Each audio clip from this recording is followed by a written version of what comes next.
from it, I have nothing against the Luo community. I have nothing but admiration. I'm a great admirer of the Luo nation.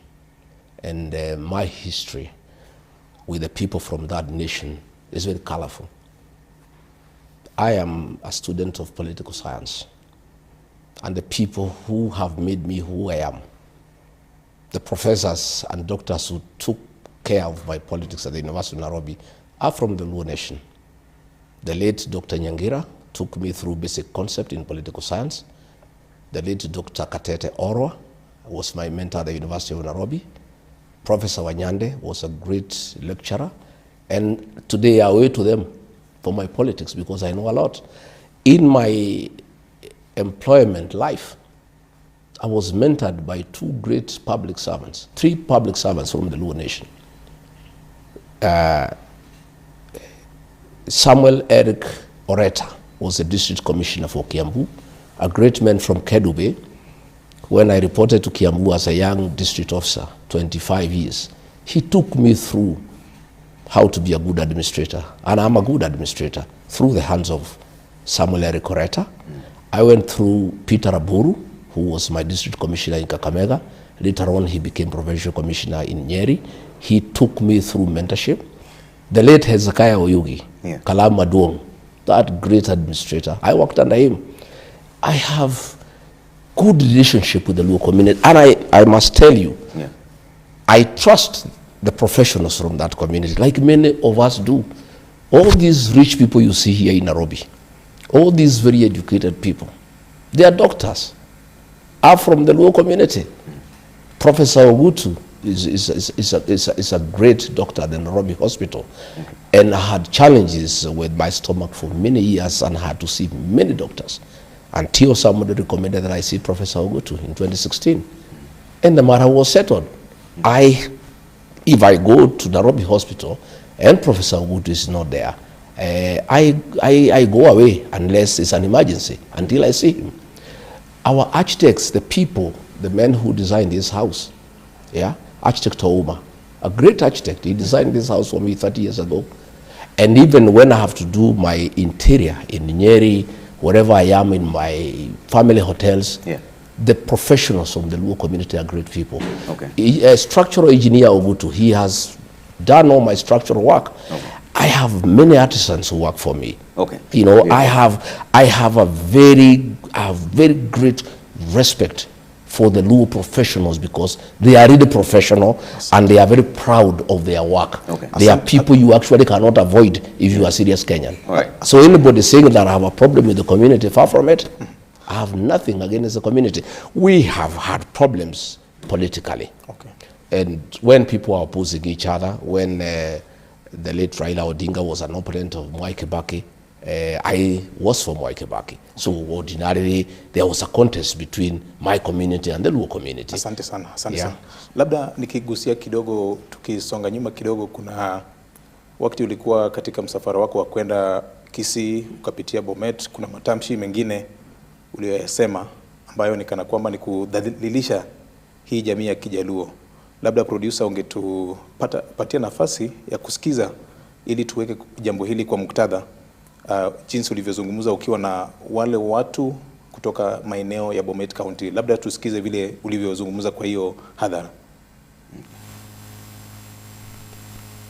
Rais alipitishwa na kura ya mlima na ya Wakalenjin. Sasa nikamuuliza rais, kama tumesahau hii Wakalenjin walikuvumilia mwaka 5, wewe unachukua kila kitu unapeleka Nyanza, kutembelea watu, ukija Kericho, ukija Bomet, unakuja kanisa interdenominational, bora ukuje kufungua project Bomet, bora ukuje Kericho, bora uende Nandi.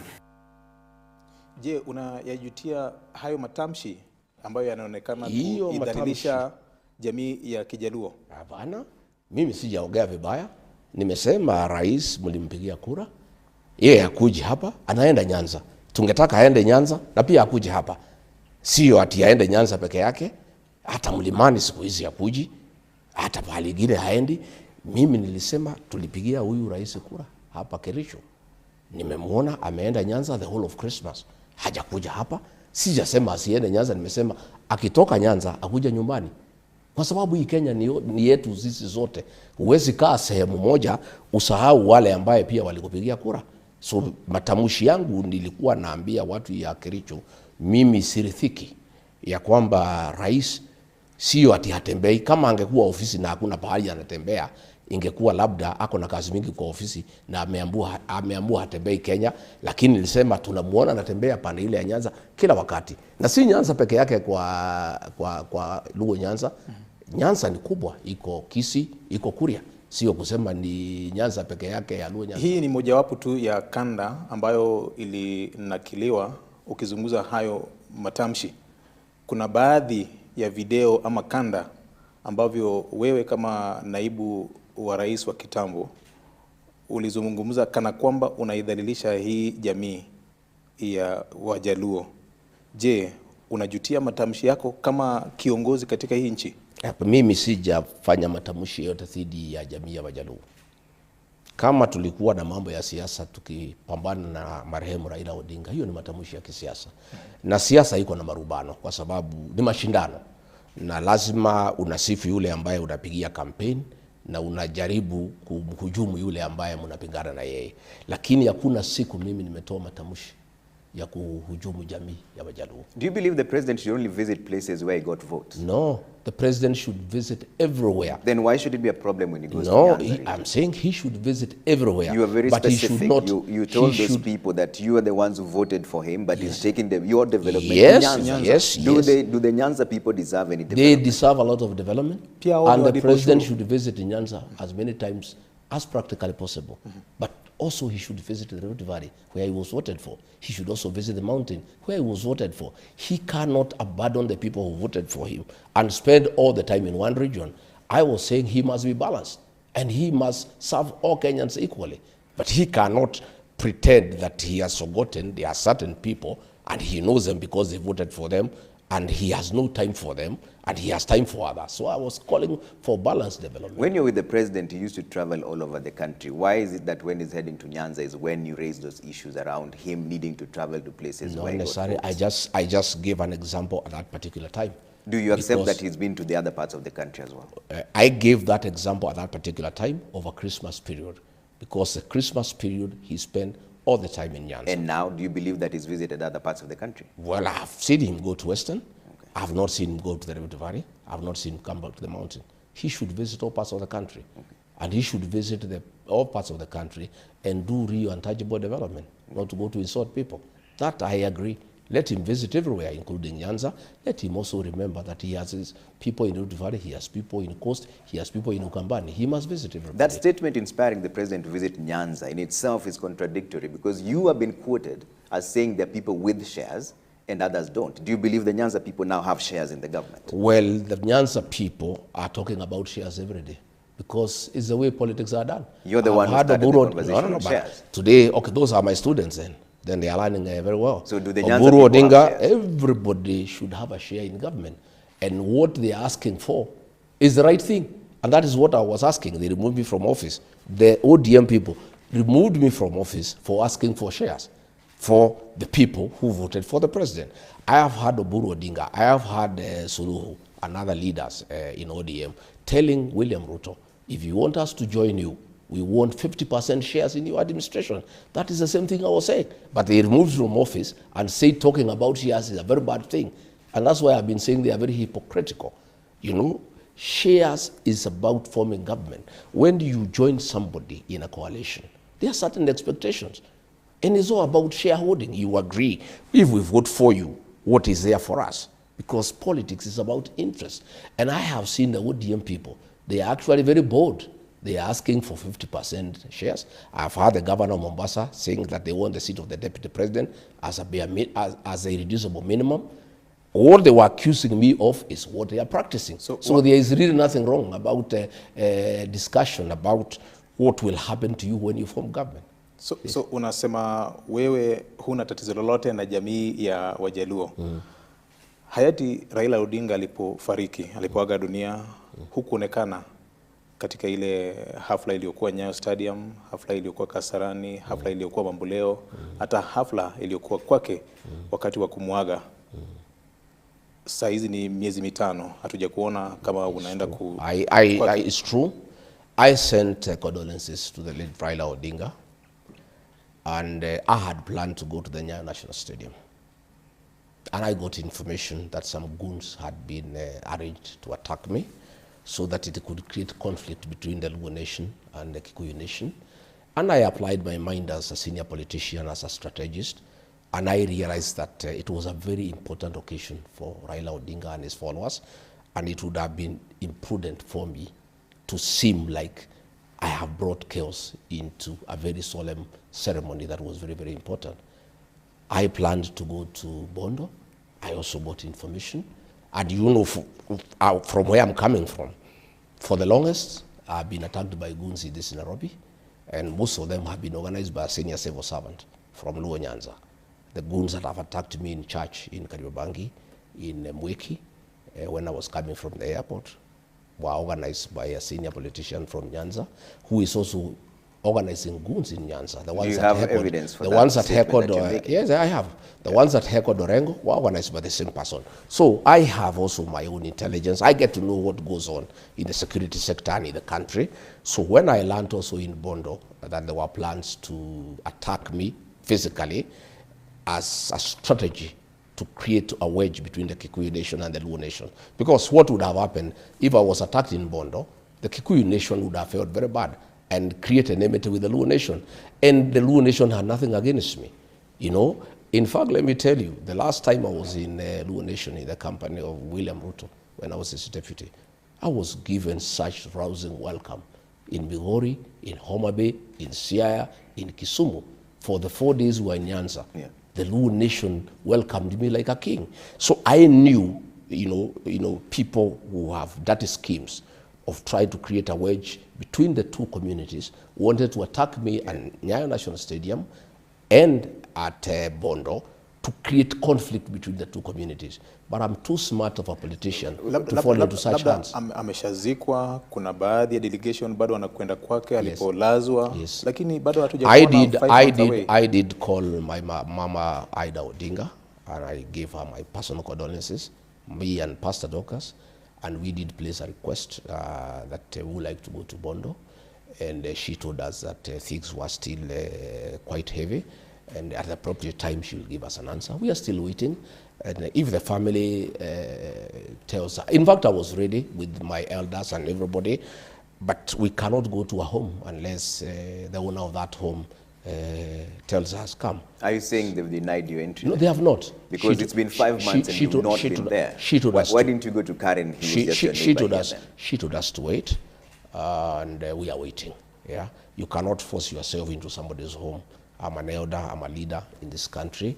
I also am a person who respects families and homes and traditions. What kind of message does it send, Mheshimiwa, when someone you say you revere passed on and you've not been seen anywhere near that place for 5 months? I have made, I made my condolences.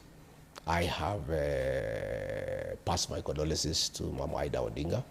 I have said if we accorded an opportunity, we would like to go and pay homage to the gravesite. In one of the interviews with the local radio station, and I'm quoting what you said that Ruto alikuwa anajiringa na Raila, sasa Mungu ni nani? Why are you celebrating the death of the former prime minister? I'm not celebrating. That is your own interpretation. You can't what was your interpretation? You cannot. That's put, what you said. You cannot put words. Did you not say what I said? You cannot put words in my mouth. Muktadha wa hiyo matamshi ilikuwa nini? Labda. You cannot put words in my mouth. I'm quoting you verbatim. I said life. I said life. Na Mungu ni nani? What I meant is that life is dynamic. What is happening yesterday is not what is happening today, and it's not what is happening tomorrow. It has nothing to do with celebrating. It's simply capturing the dynamism of life. That what was yesterday is not what is today. What is today is not what is tomorrow. Life is not static. Life is dynamic. It keeps on moving on. Mbona kwa ule uchaguzi uliopita ilikuwa sawa wewe kufanya kazi na Rais Ruto, na wakati jamii hii ya Wajaluo wakitaka kufanya kazi na William Ruto, kwa kura ijayo inakuwa tabu kwako? Nani amesema iko tabu kwangu? Matamshi yako ni peupe, Mheshimiwa. Sijasema iko tabu. Matamshi yako ni peupe, yanasema hivyo, yanaangaza hivyo. Mimi nakuuliza, siku rais alikuwa anapigana na Raila Odinga, alikuwa anaunga yeye mkono? Hakuwa anaunga yeye mkono. Kwa hivyo siku tulikuwa tunapigana na Raila hatugeunga yeye mkono.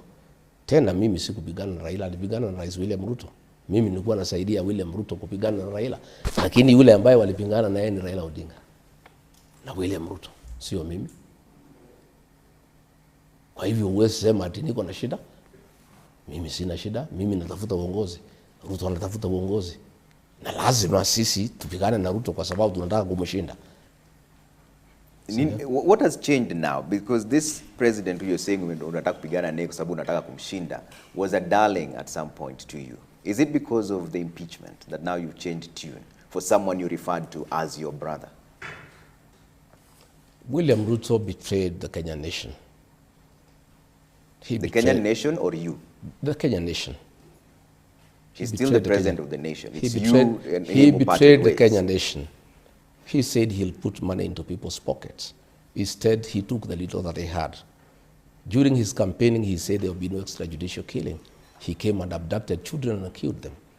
During his campaign, he said there will be no evictions or demolitions. There are demolitions every day. Lakini ubomoaji ulifanyika hata kama wewe ulikuwa naibu wa rais. Well, if you remember, ukikumbuka, katika mashtaka niletewa Senate moja ilikuwa nilipinga ubomoaji. Kwa hivyo mimi nilikataa hiyo maneno kwa sababu tulikuwa tumeahidi wa Kenya ya kwamba baada mambo ya kuharibika kati yako na rais ndio ukaanza kuzungumza vilivyo. Lakini hapo awali ni kana kwamba ulikuwa na unga mkono hakuna mambo wakati huo. Mimi nilipinga maneno kutoka ndani mpaka ikafika pahali hawezi fichika. Na moja ya hayo maneno ni ubomoaji ya mali ya umaskini. Kwa sababu tukitafuta kura tulikuwa tumesema hatutapinga, hatutabomoa mali ya watu maskini bila kuwapatia pahali ya kwenda, na hatutabomolea watu usiku. Hiyo ikaanza kufanyika, mimi nikapinga. Kwa hivyo mimi nilikataa mambo mingi kwa sababu huyu muungwana tulifanya kampeni na yeye na tuliahidi watu mambo mingi sana. Na wafuasi wangu ni wengi sana. Na wakaanza kuniuliza maswali. Huyu jamaa uliletea sisi na ukatuambia ni muungwana, mlituahidi hii na hii, mbona mmekeuka? Kwa hivyo mimi nikaanza kupingana naye na kumwambia hapana, tulikubaliana hii, mbona nageuka? Mpaka ikafika pahali ikakuwa ya kwamba hatuelewani. Ndio. Let's talk about housing for a bit because it's one of the projects that you're talking about here, and we've talked about demolitions. At some point, and I want to play that soundbite for you, at some point you said that you don't understand how someone can go against the housing project. And at some point you also changed. Listen to what you said. Why would anybody is in his right frame of mind have a problem with slum upgrading? Why would anybody in his right thinking have a problem with having affordable housing for Kenyans so that they can live with dignity? Hii housing imelazimishwa wa Kenya kutoa housing levy kwa lazima.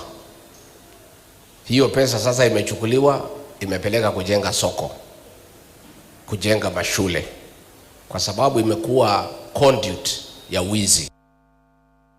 What changed, Mheshimiwa? Everything changed because I was deceived. I believed William Ruto of all the things he told me and the people of Kenya. And many Kenyans believed him. Many Kenyans believed him. Today they feel deceived, I included. I really believed housing was a good program to create employment. I believed him 100%.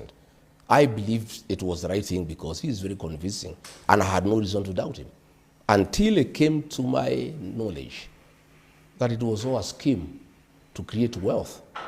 The president bought 2 factories that manufacture steel. They are the ones. Which factories are they? Yes, I have. Do you have the evidence? There's one called Apex and another. The president bought a tiles manufacturing company. He bought Baburi Cement. All these factories he bought are the ones that are supplying construction materials for affordable housing. And that is why he needed to create enough money by taxing Kenyans so that his businesses can thrive. Why should Kenyans trust you now, and yet you're the same person who said that you don't understand why someone because this housing? Only a fool doesn't change his mind. So if you're deceived then, are you deceived as now? I told you, life is dynamic. You get on knowing people. Today, Trevor, you are this. Tomorrow, I know you differently. So then, William Ruto was very convincing. He came to us in the mountain with the Bible, and we trusted him because we are Christians, basically. But on assuming office, he became another person. He became a businessman. And I was there as his deputy, and I saw through it. And I couldn't take it. And I said, no, this is not what we promised the people of Kenya. Kwa maana vitu vinabadilika jinsi ulivyosema. Sasa kuna haja gani pia sisi kukuamini wewe kama mwanasiasa? Well, hiyo itakuwa ni Wakenya kama wataniamini, sio wewe. Wakenya wataangalia vile mimi naongea. Ni baadhi tu ya maswali ambayo wataangalia ile facts mimi naweka kwa meza. Na wataona kama wataniamini.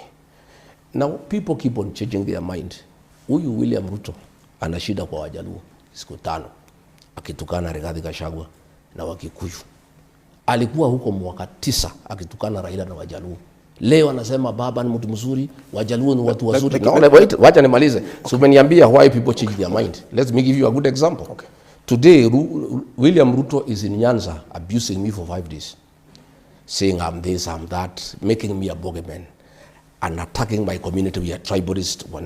For 9 years, she was all over the country abusing Raila Odinga, kusema ni mchawi, ni muganga, kusema Wajaluo ni ile watu ya kungoa leri, Wajaluo ni watu ya fujo, kusema huyu Raila haendi kanisa, anakuwa na nyoka mfukoni. He was saying all those things for 9 years. You also said the same thing. Yes, I did. I did, and I'll tell you. I'll explain to you. Let me finish. That is fighting. Yes, I did.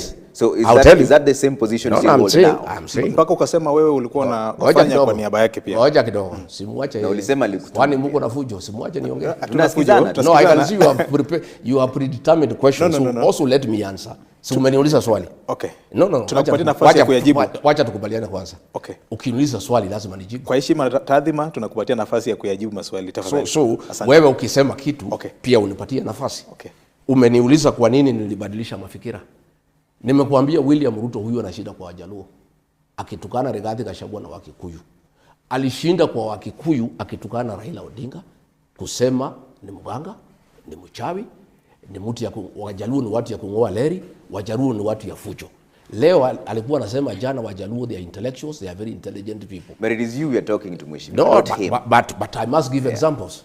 Because also when you ask me questions, because you must give it the same thing. So I'd like to hear your accountability of the same Trevor, I must give examples of how leaders go. This is one leader called Rigathigachagua. You have said, I also say the same thing. It's true. Because in our campaign, it's like a choir. William Ruto was the choir master. He was the composer of the song and the soloist. So while choir members wanafuata what the choir master is saying. Yeah, ndiye alituambia hiyo maneno. Sasa wewe ulikuwa kwa chorus. Yeah, tulikuwa chorus. But have you now changed your mind? No, me now I'm a choir master. So those who are behind me so now, the song has now changed. I have a different song. Why should they believe you now but that the song was not my song? It's just a song that you no, changed. It was not my song. You're still the same chorus and now you're the choir master. That song was not mine. I was a member of the choir. Choir ilikuwa ya William Ruto. Ya kupiga Raila Odinga na Wajaluo. Sisi tulikuwa choir members. So tunafuata choir members. Ulikuwa unatumiwa wewe? We were members of the choir. But this new song, have you now changed your mind? I have said. Why should the people? I have given you an analogy. Why should the people believe a choir master or a chorus master who changes tune? It's up to the people to believe. It's like, they're asking you. If they, I don't know. They will listen to me. They will listen to me and decide. You painted the Luo nation as a nation that is chaotic, violent. I didn't. In fact, William Ruto did. It's not me. It is not me. I'm quoting you. You said at some point that a community has been castigated as people cause violence every single time. I've told that you. That was you. I've told you. Directly. I've given you a very good explanation. Community. I've given you a very good explanation that I was a part of a choir and our choir master was William Ruto. And our work was to repeat the chorus from the choir master, who was also the composer. At what point will you take responsibility for your own utterances? I am saying because now you're saying that he's the one who told you to say it. No, I'm saying, Trevor, we were in politics. And are you still in politics now? Yeah, we're in politics. So why should they believe you? I am saying we were having a contest between Raila Odinga and his people. And that was the politics of the day. I am not in politics with Raila Odinga. There is no presidential candidate from the Luo nation who is facing me. So there is no conflict. That was a contest. People are looking for positions. And there is a conflict as it goes on in politics. So they will be trading here and there. Why William Ruto now is abusing me, he was abusing Raila Odinga then because he was his competitor. Today, his most strongest competitor is Rigathigachagua. And so he has just changed tact. The way he was abusing Raila Odinga is the way he's abusing Rigathigachagua, because I'm his competitor. Do you regret this abusive language that you and your former boss have treated the nation to? I have not abused anybody myself. You started this conversation. I did not start. Did you describe the president as having I lost made that weight? description. That description is true. That is considered body shaming. There is no apology to make. I described the way he looks. I did. Chapter 6 of the Constitution and Integrity, Article 73.3, says that state officers should behave in a manner that bestows respect and dignity. I'm not a state officer. You've been the second in I command am not in a this state country. officer. I'm not a state officer. So are you now allowed then to I am not a just state abuse officer. your other fellows just because you're not a I am current not a state state officer? officer. You've been the second in command. Do you regret the statements I have you no made? regret whatsoever for my utterances. I made a true description that our other Kenyans have made. I'll continue speaking truthfully. You know, people say when people who steal, what are they called? They are thieves. People who do this and that, they must be described for who they are. And if anybody has a problem, you can take me to court. Do you believe that statement is demeaning? No, it's not. What do you think it is? It's up to you to You've think. just, What do you think? I've told you I'm not the one who made the statement. I It's you I made have the nothing. statement. Was it demeaning? I have nothing to say about it. I've said it's a true description of what I see. What does the appearance of the president have to do with governance? Well, you'll have to ask him. You are the one who described him. I'm saying it's you to ask him why he's so agitated. But I'm speaking to you, and you're the one who started this You are the conversation. one to ask him why he's so agitated. Tumekuuliza kwa sababu wewe ndio ulikuwa mtangulizi wa jambo kama hilo. Are you a lawyer for the president? This is Ni waandishi wa habari. No. You Kwa also sababu- cannot. Are you here holding his brief? It's a question that everybody No. is asking I you, can and see. you're a leader. Are you holding a You've brief been for- the are you second in holding a brief command for in William this Ruto? country. Honorable Rigathigachagua, you've been the second in command in this country. And you're now thinking of being the head of this country. Have you Do condemned you him? think those statements were regretful? What I would ask you to, have you as a president, whether he has regret? I'm speaking to you now, not to the president. We'll speak to the president at the Hayuko right hapa, time. It's you we are tumekuuliza kwa speaking. sababu tuko na wewe hapa na wewe ulikuwa mtangulizi wa I don't maswali. think this interview you hold brief for President William Ruto. We're not holding brief for In anyone, my view, Mheshimiwa. We're asking you to be accountable in for the my words view, that you in my said. view, I had hoped that you would ask me issues of development to do with We will get to immigration. that. Let's clear out a few things first. Kuna maswala. I refuse to answer kuna that. maswala ya uongozi. I refuse to have you have Kuna hold maswala brief for William kuna Ruto. maswala ya uongozi na uadilifu. Jinsi I've already alivyosema answered that katika chapter question. 6 I have ya nothing to katiba. add. That question I've answered. I've Will you nothing to add. apologize to the people No, I for cannot. what you did? I have no apology to give to anybody. Let me bring up a soundbite of what you said after this back and forth between yourself and the president. And you said that tumefikisha mahali tulikuwa tunataka. Let's play that soundbite so that you just refer to that conversation. Sasa nimeona umekasirika vile nilitaka. Mimi nilitaka wewe ukasirike. You lose your temper. You lose your cool. You stop being presidential. Sasa Kasongo amekuja bahari nilikuwa nataka yeye. Ameteremuka chini. He is no longer presidential. Amekuwa mtu ya propaganda na fitina. Is Yes, the politics true. of insults what you want? True. He is where I wanted him. In the politics of insults? Yes. Is that what you want? Because that's whom he is. He has been on insults all his life. He's been insulting Raila Odinga, Uhuru Kenyatta, everybody. He has been trying to be something else, but I know him. I wanted him to come out in his true colors. That's where he is today. Abuse, pettiness, gossip, that's William Ruto. He is where I wanted him to be. Do you believe that is also describing yourself? Because you're the one who started this conversation. And you've just said there that tumefikisha mahali tulikuwa tunataka. I have said Is I that the wanted him. politics I you have want? told you I brought him where I wanted him to be. That's what I wanted. Na And he is where I wanted him. Jinsi ulivyonena hapo awali, hii tabia yake ambayo unasema ni kutupa cheche za maneno makali, uligundua lini? Nini? Uligundua lini hii mambo ya wakati tangu zamani. kitambo sana ama wakati tangu zamani natuliwa katika tangu zamani, lakini nilikuwa nafikiria akipata kiti ya rais atabadilika. Hajabadilika. Hajabadilika. Amekuwa tu vile vuti ya matusi. Alitusi Raila mwaka 9. Sasa amerudi tu pahali alikuwa. Sasa ni kubadilisha tu from Raila to Rigathigachagua. Wewe ukamtusi Uhuru Kenyatta ile enzi, hata Raila wakati mwingine ukamtusi. Tofauti yako kati na yeye iko wapi? Nafikiri tuongee mambo ya maana ile tasaidia hii interview. Kuna masuala ya uadilifu na uongozi. Hiyo nimekataa. Kwa sababu sasa mnataka ikue hii interview ni mambo ya matusi. Mimi nimesema rais amekuwa akinitukana Nyanza for 5 days. Siwezi kuwa na interview kuendelea na mambo ya matusi ile rais anafanya Nyanza. Hiyo nimekataa. So you don't regret the statements that you made? I have said I have no regret at all. Okay. I have not abused anybody. I have just described a situation that is true and everybody knows it is a true situation. I have no regrets whatsoever. Okay. Let's talk about this broad-based arrangement. President William Ruto has been forging an alliance with the broad-based arrangement on ODM, which you strongly advised him against, telling them that they will regret working with him. What did you mean by that? That? What did you mean by the broad-based government will regret working with President William Ruto? Well, I was in coalition with William Ruto, and the minute he became president, he turned against the people who elected him. I know him. So mine, I cannot tell the Luo nation what to do, but I can only give a word of caution that Raila Odinga, in his greatness, has one great legacy. He founded and developed and grew a strong political party. I'm on record publicly saying how I admire, when he was alive and when he's dead, I admire ODM party and the quality of leaders that came through ODM. Will you be willing to work with ODM? I don't have a problem with anybody. I have a problem that ODM is on his deathbed. And we want a strong political party. Strong political parties are good for our democracy. When William Ruto decided to work with Raila Odinga was deputy, and I asked him, you had a lot of problems with this man. You told us this man is the cause of all Kenyan problems. You hated Uhuru Kenyatta with all your life and said so publicly for working with Raila Odinga.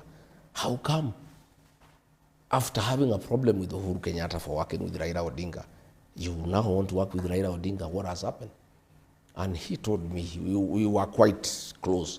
He confided into me that we cannot allow ODM to be.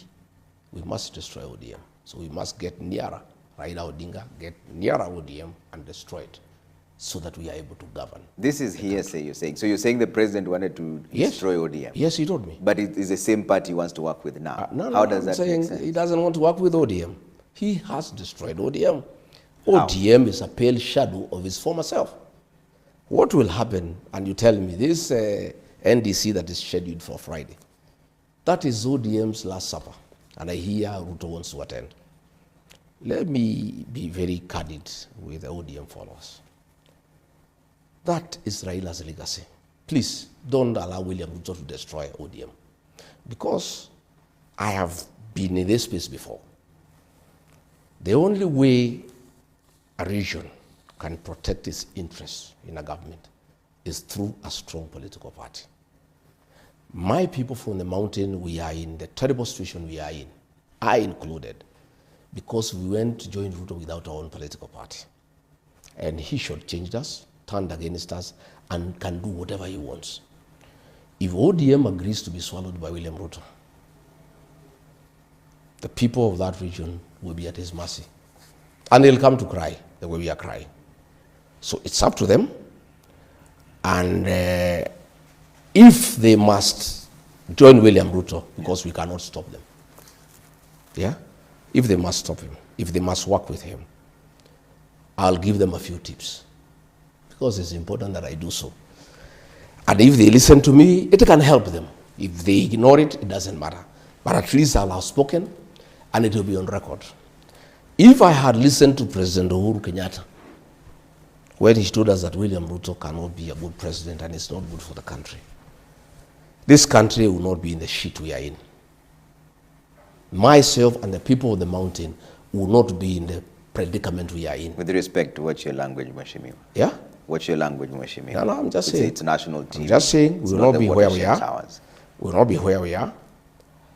And the mistake we made was to join William Ruto in his party. Since that we have learned and formed our own party. And we cannot be swallowed or merged with anybody. We'll have to work, whoever wants to have a coalition with us, our party, the DCP, will have a coalition intact without being swallowed by anybody. So my advice to ODM. Katia ODM shauri, hii ni chama ambacho kimekuwa katika siasa ya Kenya kwa muda wa miaka 20. DCP is hardly 2 years. I'm talking as rigathigachagua. It may have been 20 years. I may be nobody, but I cannot be denied a chance to give advice. Maybe you think I'm nobody, but I'm saying I have been with William Ruto as his deputy. I helped him to be president with my people. He shortchanged all of us. So I have something that I know that I can share, because I can see ODM is being induced to work with William Ruto. I have some experience that can be useful. Okay. Unless you don't want me to share. Asante. Yeah. Asante.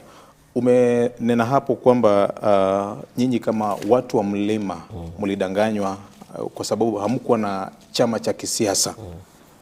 Kumaanisha chama cha DCP ni cha watu wa mlima pekee? Hapana. Tukiangalia vyanzo vya sheria, chama yetu ni ya kitaifa. We won a by-election in Kisa East in Quisero, that is Kakamega. We won a seat in Narok Township, that is Narok in Rift Valley. We won a seat in Kariobangi North, which is cosmopolitan. But every community has a political home. You know, the Luo Nation, their political home is ODM with other Kenyans. The mountain people, their political home is DCP with other Kenyans. The Kalenjin, their home is UDA with other Kenyans. So every community has a home politically, and that is the way it should be, and it must be that way. But I'm saying, what ODM should do, my honest advice, because I can see it being destroyed, and I can see them along the way crying the way the mountain is crying. One, ODM is owed 12 billion through the political parties fund. If William Ruto is serious that he wants ODM to stand as a political party, John Badi is the CS National Treasury. They should reduce, ODM should demand 12 billion shillings owed to ODM to be released to ODM, so that financially they are independent and they can chart their own course. Number two, the president has been to Nyanza and made many promises. He has one budget to go, 2026-2027 financial year. Before the elections and after, he made a lot of promises to the mountain people. Mau roads, this, that. Nothing has been done for 4 years. What ODM must make as reducible minimum? All those projects he has announced, they must demand that money be reflected in this last budget. Because if there is no money in the last budget, if there is no money in the last budget, that is just a campaign gimmick. Asante. Listen, let me say a few things I want to say. That money should be reflected in the budget. And it should not be a token. If the project is 1 billion, you can't put 50 million in budget for the next financial year and say the project is funded. The money must be put in the budget. Number three, whatever relationship, whatever agreement that they want with William Ruto, let them learn from me. It must be made public. If they are being promised that they will be given the deputy president, it must be announced publicly. Whatever they are being promised, there should be a public pronouncement. Because the mistake I made, we did some things under the table in writing. Even Musalia, they did the same. All those things were not honored by William Ruto. And I can tell the people of ODM, things they are agreeing with him, they will not be honored unless he makes a public pronouncement. And they should demand early enough so that they have time to look elsewhere in case they are not satisfied with what they are agreeing with him. Number four, and the most important, to make sure that ODM stands. William Ruto had no footage in Nyanza. He had no footage in Coast. He had no footage in Northeastern. He had no footage in Western. If ODM enters in agreement with William Ruto, they must demand that those areas are zoned for ODM so that they have enough members of parliament to be able to go into government with. But if they open up their strongholds to William Ruto, and UDA that has no presence in those areas. They will be swallowed. And that is what is happening. Once those things are done, then if they want to enter into a deal with him, they are safe. And I'm just sharing this because, you know, in my community they say, if you are beaten by a black snake, when you see a rope, you run away. You know, a rope that looks like a snake. And I'm just saying, because I can see what is happening, I can see the same deception. The time he is spending in Nyanza, every day he is there. He spent more time, he was 9 years in the mountain. Nowadays he doesn't come. The same script. He was coming to the mountain, promising us goodies, promising us heaven, promising us all manner of things until we elected him. I can see the same script going on. And I have a responsibility as a leader in this country to tell the people of Nyanza, please, Asante. I've been through this. Yeah. My people have been through this. We are all crying because we were deceived. We were conned. I can see another con game going on. I can see deception going on. Please be aware. Okay. And if you don't heed and it happens, please never say Rigiji never told us. Wacha nikurudishe nyuma kidogo, Mheshimiwa Naibu wa Rais wa kitambo.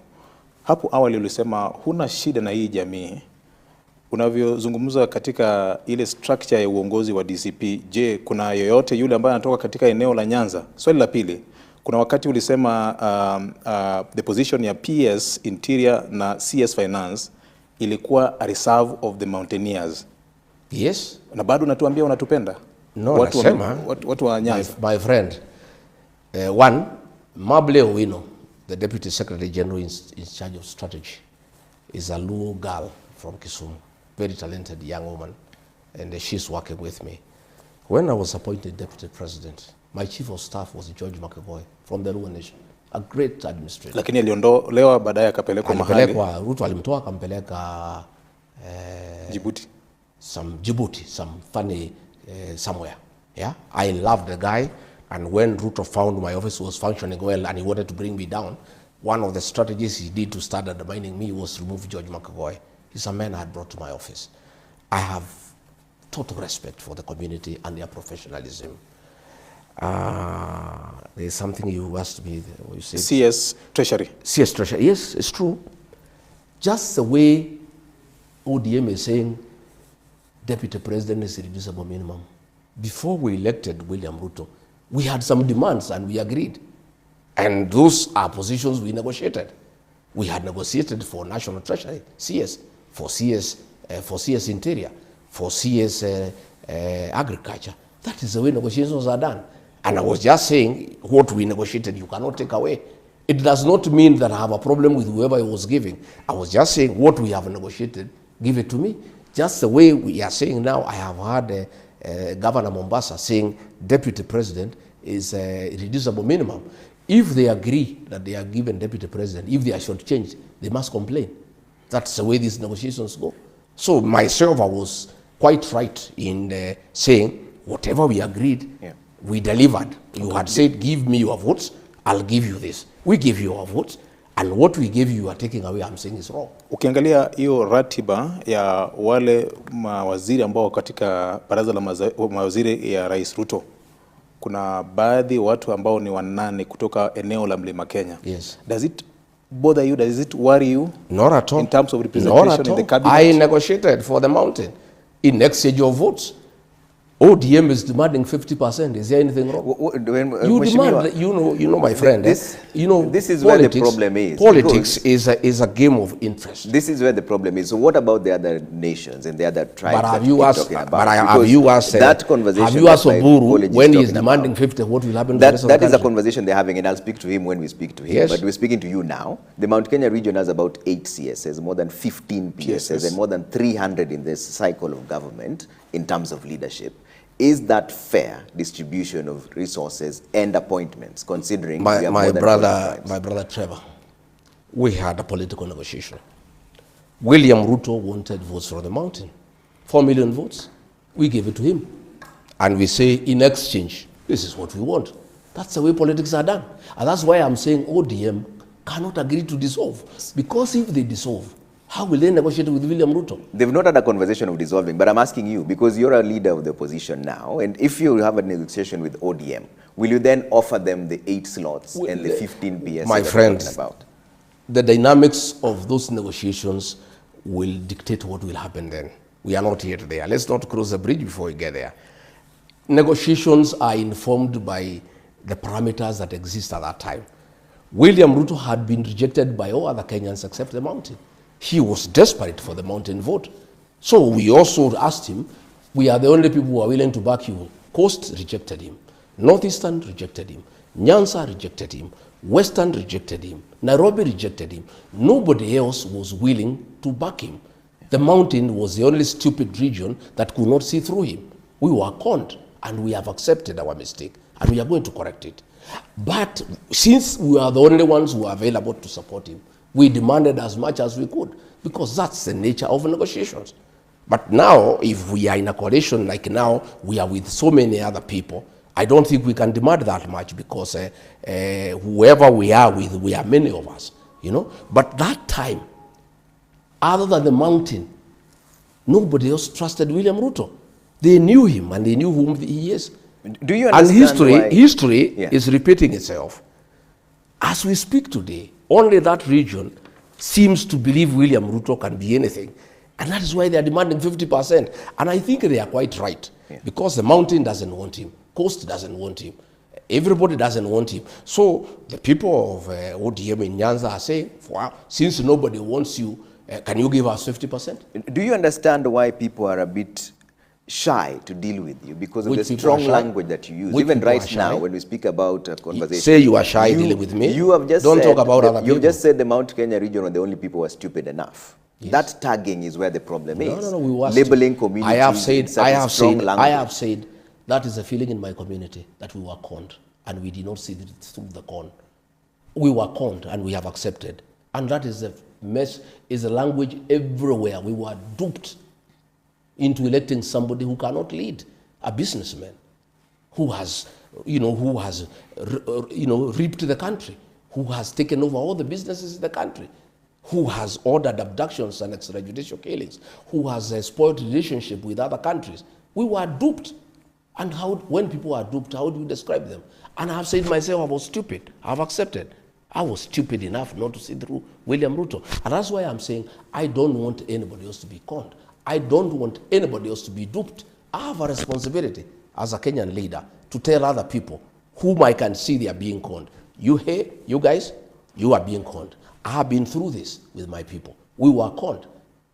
And if I don't tell you, because myself, I feel terrible, because Uhuru Kenyatta had warned me and our people, and we did not listen. And we can therefore not blame Uhuru Kenyatta, because he had told us, this man is not fit to lead. This man will make sure there is no country.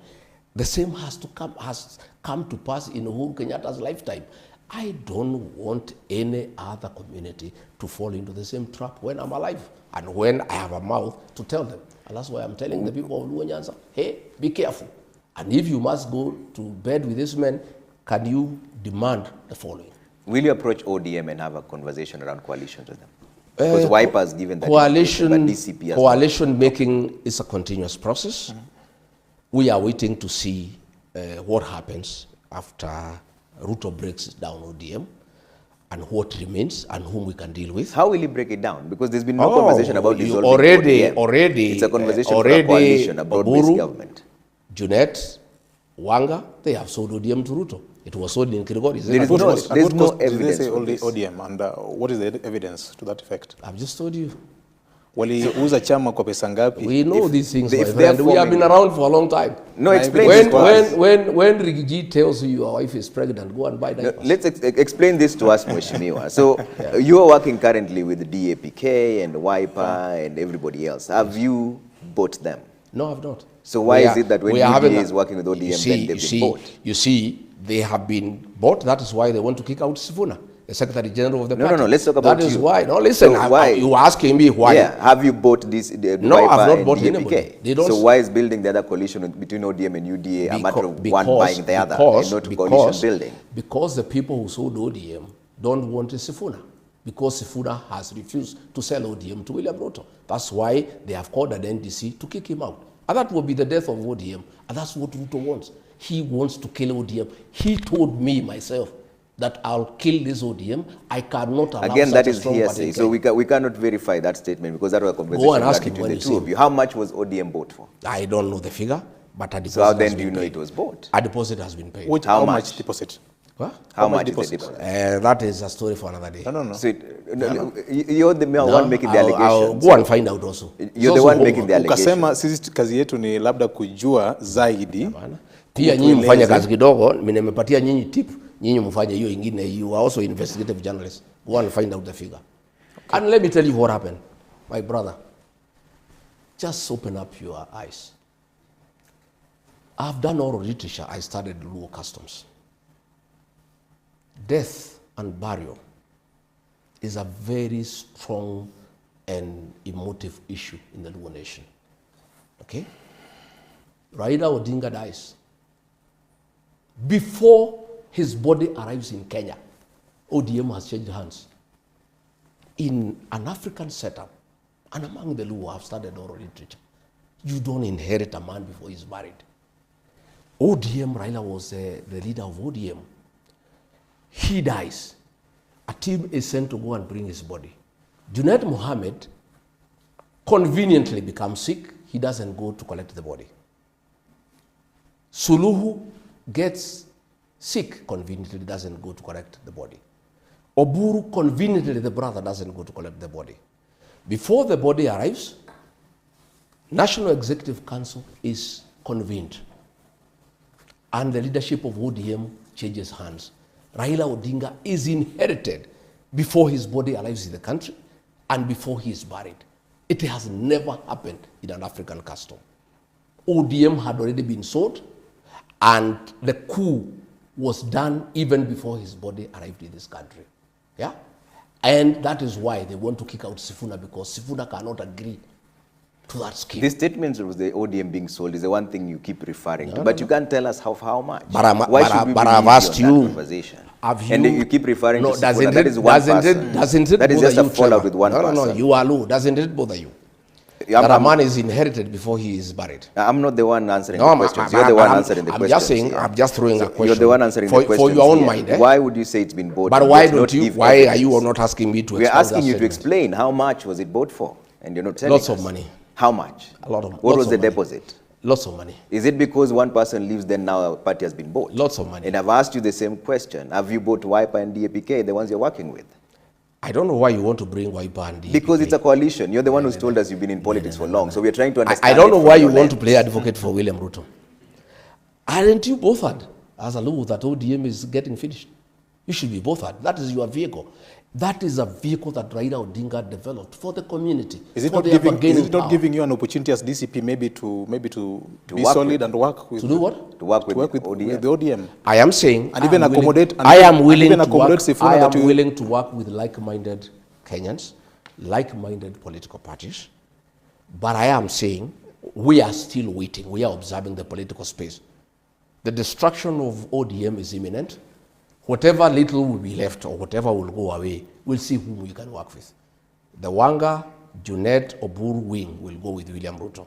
Whatever else remains, because I've seen Akina Sifuna, Akina Babu, Akina Orengo, they are steadfast that they don't want to destroy Raila's legacy. They want multi-party democracy to work. They want a strong political party. The Akina Orengo are very clear that you cannot finish ODM. Is that the wing of ODM you want to work with? There? Is that the wing of ODM? I don't know what will remain. Let's see what happens on Friday. You just said that they are I'm just saying. I'm that's listening. the Linda Mwananchi team. I am listening. I'm listening. Are you working with them? I am listening to Orengo. I'm listening to Babu. I'm listening to Sifuna. And I agree with him that we need good, strong political parties for Kenya's democracy. I'm in agreement with them. So are you likely to work together? Yeah, why not? Have you had a conversation of working together? Not yet, but why not? Politics, as I told you, is dynamic. We can work together. Okay, yeah. But are you willing to have a conversation with Oburu Oginga? I have no problem. I can work with anybody. Okay. I can work with anybody who wants to work with us. Okay. We have no problem. Including President William Ruto? What? Are you willing to work with President William Ruto? No, I'm not willing to work with President William Ruto. He's bad for the country. He's destroyed the Kenyan nation. We had very good education system bequeathed to us by Mwai Kibaki. Free primary education, he has destroyed it. We had day secondary school bequeathed to us by Uhuru Kenyatta. He has destroyed it. We had Leader Mama, destroyed. He has sold public assets, Safaricom, Kenya Pipeline, JKIA. But all these are being done by the approval. We have a shell of a country. But are being done by the approval of the National Assembly. No. Which is an entity given that mandate to do so. There is no approval. And by the way, the National Assembly is also captured. Yeah, it's not a house that now represents the people of Kenya anymore. It's a captured house. Including MPs who are allied to you, you say are captured? Mine are the minority. The majority have the way. When did this Damascus moment for you appear? When you now noticed that the person you described as your brother is running the country down? 1 year down the line after you were impeached. 1 year down the line after we came to office. 1 year we had problems. But you never said anything. I said within it that year. I said it internally. You only talked about this after you. I said it internally, but when I was still in office, I said not. Why didn't you resign? Why should I? I was not elected by William Ruto. I heard him saying that he gave me an opportunity. He didn't give me an opportunity. I was given an opportunity to lead by the people of Kenya. The person he has given an opportunity is Kindiki. I was elected by the people of Kenya, not William Ruto. When you were friends, in fact, I'm quoting you again, you had said that President William Ruto, you were not to be known if it wasn't for President William Ruto. In fact, at the time, you were having a camaraderie with him, saying that he's been holding the hands of other leaders, including yourself. Why has that changed now? That was then. But that does not make me daft. Because I was friendly with William Ruto, I have no brain. The minute I started seeing the country is headed in the wrong direction, I told him no. When I was in office, my friend, if you remember, I called a press conference in Mombasa on 26th of June about abductions and extrajudicial killing and told him off. I said, Mr. President, don't call our kids criminals. These are our sons and daughters. I stood with the Gen Zs when I was in office. At that point, there was already a conversation about your impeachment. But don't say, no, that was June. Impeachment came in October. I didn't speak when I left office.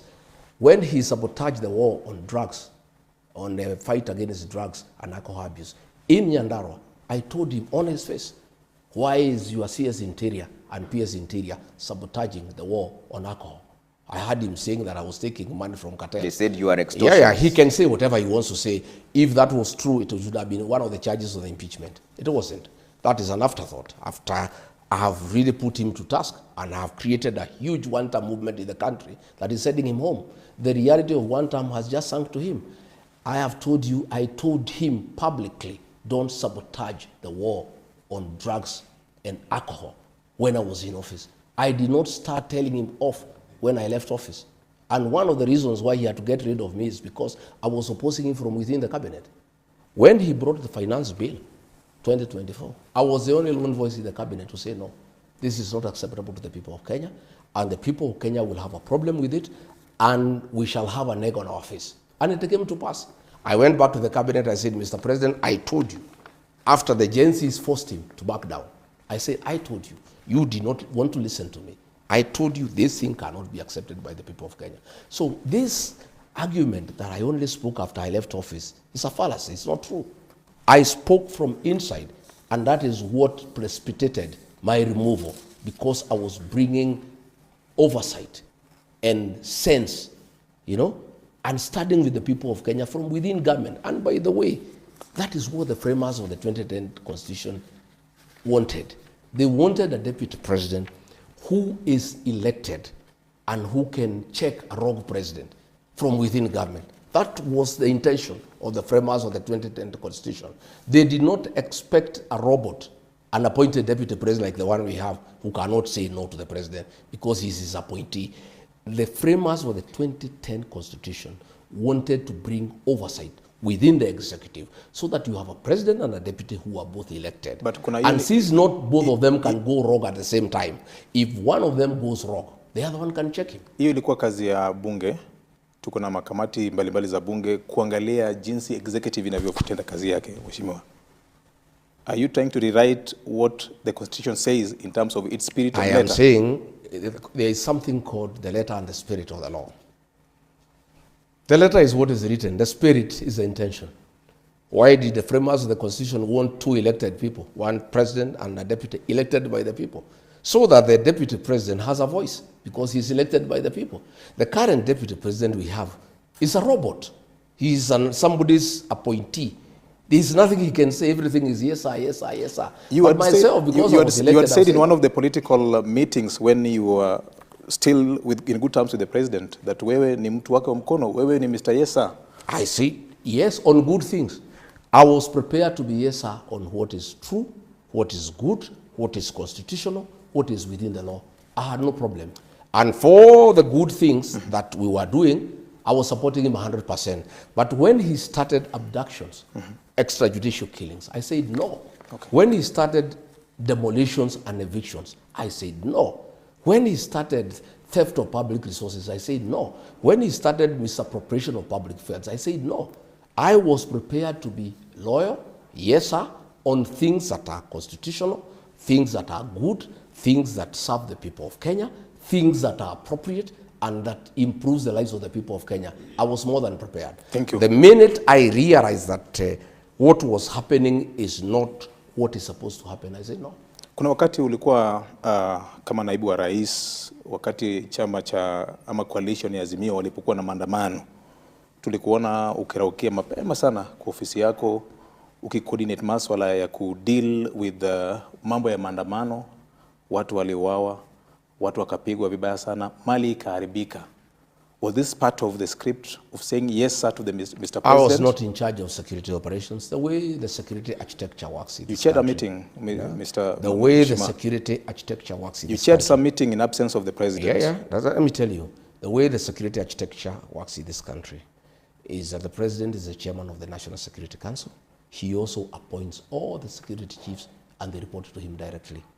The deputy president has no say in security operations, except if directed by the president to carry out a certain assignment, or the president is out of the country and deliberately assigns the deputy some duties. That meeting I chaired that one day on a Sunday morning. We had gone to the airport and he was chairing the meeting. At time was going, he told me to continue with the deliberations. Okay. But all decisions on the crackdown on maandamano were made by the president, executed by Kindiki and Ramogi. I was a bystander. Going to the office early in the morning was part of my routine. I used to go to the office every day at 5, whether there is maandamano or no maandamano. I have found some ODM MPs going to Nyanza to tell people that people were killed when I was deputy president. I was not president. I did not appoint the inspector general. I did not appoint the director of the DCI. I did not appoint Ramogi. I did not appoint Kindiki. Those were appointees of wakati ukasema kwenye kanda kwamba IG wa polisi wa sasa kijana kutoka kwenyu wewe ndio ulimpendekeza kwa rais. Yes. But he is the appointing authority. You can recommend somebody, but he can take it or not take it. So did you recommend the wrong person? Is that what you're saying? Do you regret recommending the IG? No, I have no regret. What happened with IG is that the president decided to sack Kinoti, who was DCI. And I didn't have a problem with it, or say, because he's the president. And I demanded that if Kinoti is sacked, I need a replacement from Meru, because that is a position the people of Meru were enjoying. And so Kome was identified, and I took part in that identification.